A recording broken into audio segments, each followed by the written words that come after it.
Gentlemen, kindly take your seats and close the door, please.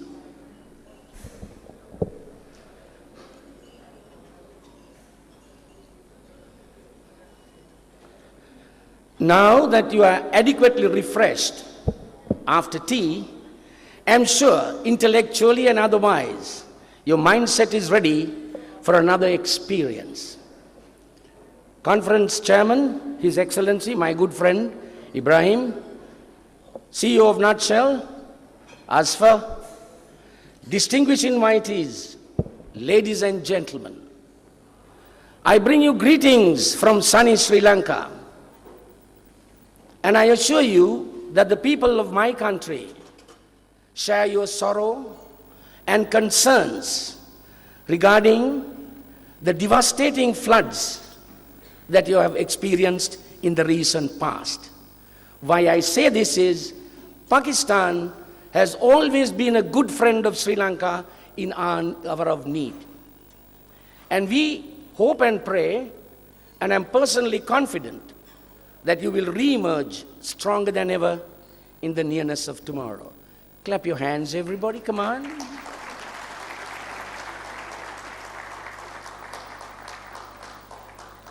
Please take your seats as a matter of courtesy to the other participants. Otherwise, there will be an element of disturbance which we try to avoid. Ladies and gentlemen, during this session, we are getting on to something really specific. And I'm sure most of you will definitely benefit from this session. We are having three distinguished, eminent personalities who will share their thoughts on the vital subjects of leading the change, transforming leadership behavior, and creating the culture of engaging leadership. The three speakers will limit their presentations to 20 minutes because we have to run the show on time. And there will be a question and answer session after all three speakers have made their points of view. Before I invite these gentlemen one by one to present their thoughts to you, while I was coming from Karachi last evening, I got hold of a copy of the Dawn newspaper. There was an article written by Shahid Iqbal, a journalist, and I thought I will quote 2 to 3 points that he mentioned in his article, because whenever I visit a country, I don't make economic analysis and political dissertations because I don't feel I'm competent to do so without an in-depth study. It's not fair by any country to come and make comments over the top. Now he says in his Dawn article yesterday, as fiscal pressure has disrupted monetary management and important monetary indications, they have gone beyond the expectation of policymakers. The private sector looks isolated, sitting outside banks, needing money to continue or improve businesses. Most of you are from the private sector, and this is very relevant and topical for you. He goes on to say, the slow economic growth does not create jobs, while thousands of fresh job seekers join job market each year. And finally, he says, an analyst has said, slow economic growth and high inflation require a high degree of skills to maintain the balance for the future and the economy of the country. So ladies and gentlemen, those who are running businesses, those who are corporate managers, you are responsible to your shareholders, not only to protect the valuable market shares, but also, if possible, even under adverse conditions, to ensure the growth and development of the organizations that you manage. I must say something here. All you ladies and gentlemen are so serious, and you're virtually staring at me. I get a little scared. I like to see a smiling audience. Smile, everybody, come on. Wow, now I know there's a very, very receptive audience in front of me. With that, let me now place before you the first presenter. He is the Chief Executive Officer of HUBCO. He is also board member, Kot Addu Power Company Limited, CAPCO. And he will talk to you and give his perspectives and perhaps even new ideas on the subject of leading the change. I must also congratulate, others I'll be failing in my duty, the charming lady, Sidra, who handled the opening session, and His Excellency, my good friend Ibrahim, mentioned some myths about toxic leaders, which is very relevant, and I'm sure you would have made the comparative assessment between good leaders and toxic leaders. And talking about myths, there's a myth about ladies. They say that brains and beauty do not go together. But not only talking about Sidra, but looking at the charming ladies in front of me, I'm more than confident that even that myth has now been destroyed.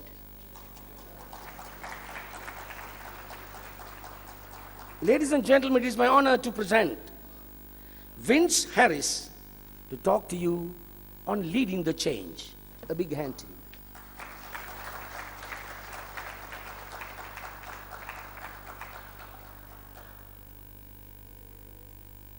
Thank you, Chairman. Ladies and gentlemen, Assalamu alaikum. Good morning. I must say that I stand here with a great deal of humility in the face of so many HR professionals. And with that, I've got some good news and I've got some bad news. The good news is I'm not an HR professional. The bad news is I'm not an HR professional. So let's work from here. Now, just that each end of the room is a little dark. So I'd like to introduce to you my assistant. Okay, now I'm going to come and join you if I may, because my assistant, when he senses snoozing going on, he starts flashing. So I have a snooze detector. So one of my jobs for this session is to keep you awake, okay? So when this starts flashing, I know somebody is snoozing.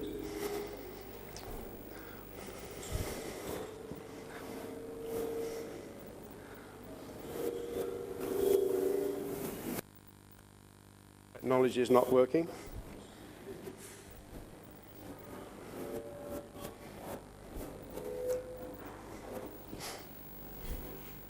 Excuse me one moment. Could you move the slide forward? It's not operating.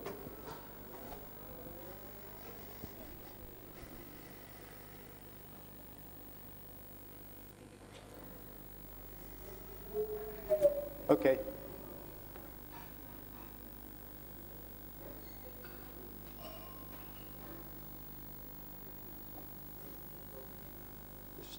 Still, okay. Apologies, ladies and gentlemen. Let's get the technology right first. Now, do relax because, oh, it's snoozing. Who did I walk by there? Are you okay, sir? Fully awake? You sure? Okay. It does work. I'm not going to tell you that HUBCO is still one of the largest foreign investors in Pakistan, was 1.6 billion, but we're the first and only IPP at the moment that is actually proceeding forward with its own expansion. In fact, we're building a power plant in Narowal, central Punjab, and also a hydel in AJK. At this very moment, taking the investment to 2 billion, of which is foreign investment. Also, I'm not going to tell you that it operates at world-class conditions, so it's doing a fantastic job for Pakistan in providing electricity, just that we need more of them, and as long as we get the oil to operate it with. You probably know we're caught up in the... In reality, that's not affecting our operation, and we're working very closely with the WABSA and PEPCO and PSO. This situation is really outside of our control, and we're not affected except for the accountants are worrying themselves, and so are the investors. But the reality is we're running fine. We also support thousands of local people in the community, full health care, provision, ambulances, and also we built our own school with over 600 children outside the power plant to an area there where the children never actually had any education. So we're very pleased with the way that's going. But we're not just selfishly going for profit. There's lots. And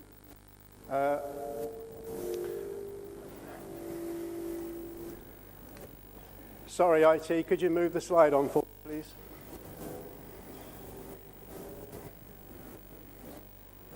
Maybe the room's too big for the signal. There we go. Yeah. No. Sorry, let's go back.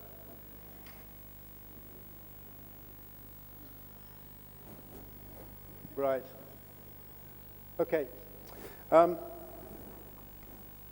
We're also working, and in fact something I'm doing personally, working very closely with the Board of Investment. We're using Hubco, and we have done for some time, to project Pakistan positively, because actually it's a pretty good news.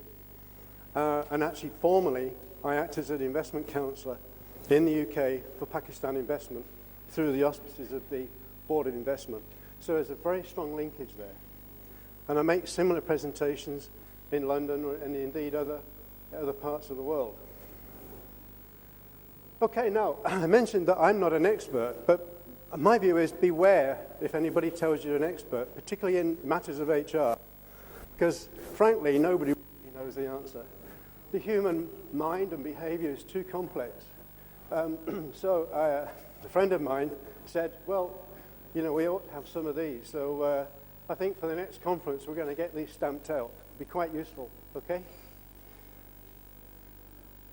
Now, I have a thesis which I'd like to just bury into your minds.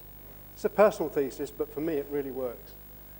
And that is that living with change and uncertainty, in order to succeed and flourish, we need to prepare ourselves so that we're individually inherently capable of dealing with uncertainty and the unknown. Because if the individual, if you and your staff cannot deal with that, then the country or the organization with which you're associated won't succeed. So that's my thesis, one of the messages for today. Now, on a slightly lighter topic, or presented in a lighter way, is a paranoid organization. Now, I'm sure many of you perhaps recognize that. Would anybody dare admit that they work for such an organization? Would anybody dare know that they know of such an organization that they don't work for? Yeah, gentlemen. Do you think it's a very successful organization? No. No.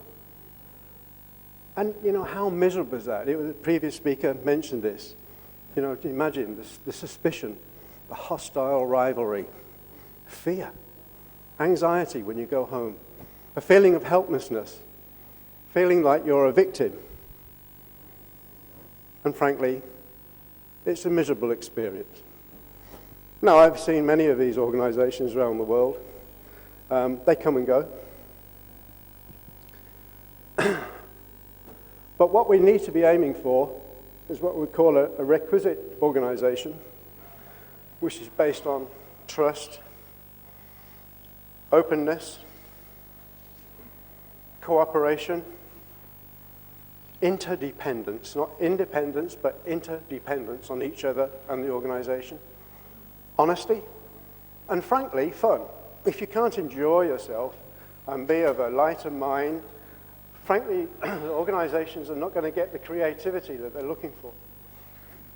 So there's nothing wrong with fun as long as it's measured and, you know, it's not extreme.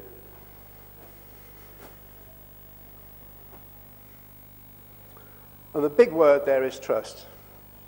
Just look at that picture. I think that cat's a bit cocky, actually. He knows that those dogs are not going to attack him. This is actually a police dog training school in London. And they deliberately do that to prove that the dogs